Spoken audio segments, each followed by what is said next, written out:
Poglej, nov dan se prebuja. Novo jutro se počasi preteguje v svoji zaspani postelji. Tudi moje oči se odpirajo in privajajo na novo svetlovo barvo. Le koliko oči se je takšnih in drugačnih zazrlo v nov svet. Ta svet, naš svet, ki ga vsake oči vidijo malce po svoje.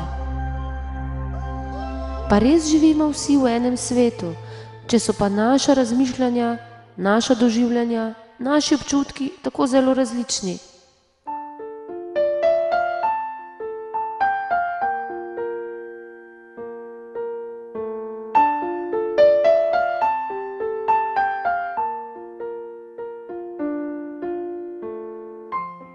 Skozi oči mojega telefona lahko vidim marsikaj drugače, tudi svoj svet, svoj vsakdan.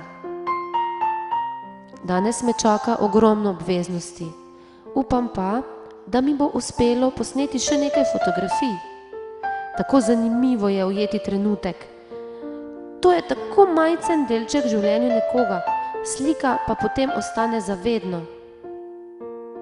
Čar fotografije pa je tudi ta, da sam sebe lahko vidiš skozi drugačne oči. Kakšno me vidijo drugi? Takšno, kot se vidim sama, ali takšno, kot sem na fotografiji? Ali s fotkami gradimo drugačno podobo o sebi? Ali hočemo druge prepričati, da smo drugačni? Se mladi mogoče prav zato tako radi fotografiramo?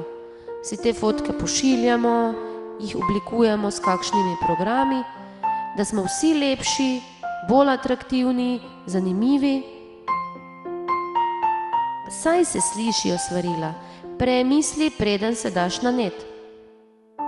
Pa se včasih res pozabimo v želji, da bi naredili vtis na tiste, ki nas vidijo.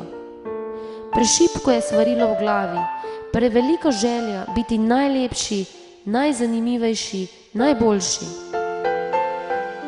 Računalnik postaja orodje za navidezno izpolnitev sanj. Pri tem pa se velikokrat ne zavedamo, da z objavo fotografij na netu lahko spremenimo svojo prihodnost tako, kot si jo najmanj želimo. Zato pazi, kaj delaš. Tvoja usoda je v tvojih rokah.